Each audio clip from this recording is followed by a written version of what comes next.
Hey, Gary, we are now joined by Stephen and Nick. Who are the Devils? Hello. Apparently. Good evening to you. Nice to have you with us. Now, we're here for a meeting of the bands, so it's a meeting of the minds, really, and I just have to ask you guys, when you first were aware of Gary, I mean, it might sound a silly question, but when were you first aware of him? Second album, I think, when Our Friends Electric came out. Top of the Pops. I remember you on Top of the Pops. It just makes me feel old. Thank you. Thanks for that. Well, I was on it as well once. Yes, none of us are young. Stephen's been on it too. So. Even Stephen's been on it. I remember you on Top of the Pops. That's why I left Duran Duran. So I just thought, it's been done now, that electronic thing. Really? I'll go and become a folk singer. Well, what are your opinions of the development, the major development in technology that we've seen in the last 20 years? And are you in some way envious of people starting off now because they can just sample and make something really quickly on Pro Tools or something? Although I find that's quite complicated, actually. And maybe they have more of a chance than you had. Because in the beginning, you had to work much harder to learn the instruments, and now you don't. Opinions? I don't think it matters personally to me. It really doesn't matter. I mean, like I said earlier, I don't think I'm a very good guitar player.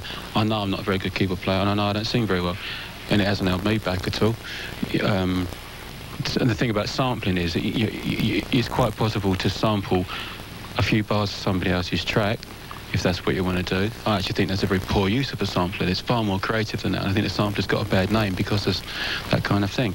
And I don't think we have any less opportunity to take advantage of what's around now than some 15-year-old kid has got to. But I think it's exciting for all of us, and we can all take advantage of it. And it's all comes back down again to whether you can actually write a good song or not. No, in that sense, it's no different to where I ever was. But we are still here, though, aren't we? And maybe we're still here because we did put in the work and learnt how to do something, and because there weren't samplers. Are you going to sample something on a folk song, Steve? Okay. Yeah, and I think it'd be a mistake to think that people that use Pro Tools don't necessarily have any musical ability either. It's just another way of recording. Well, we use Pro Tools, so we know that they don't have any musical ability. We don't have to have.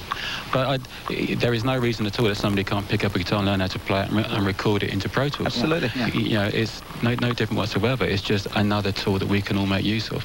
And the people that are good at it, or can write good songs and understand production and sound and all those things that go towards making a good track or a memorable track, are still just as valid as they were 20, 25 years ago, and will be in 20 years' time, I think. I mean, I think the thing about it too, though, is although it's made it easier to record in some ways, certainly for people that maybe don't have that much musical experience, you've got so many more people trying to do it that it's created a different market. I mean, for the dance market alone, it's completely different now than, well, I guess it wasn't there when we were starting, but I mean, it's a whole separate industry almost.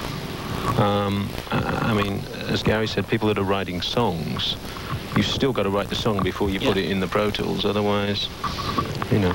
It just makes it maybe a little bit easier. I mean, I'm very much an amateur, but I use Acid Pro, and it's fantastic because you can do like a couple of chords on your guitar, that's all I know, record it, and then do twiddly bits over the top, and it sounds like a proper record.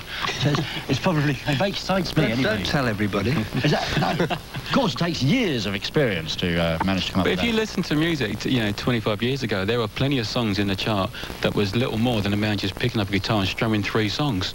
But people accepted it because that was the level of technology at the time, and that's what people expected.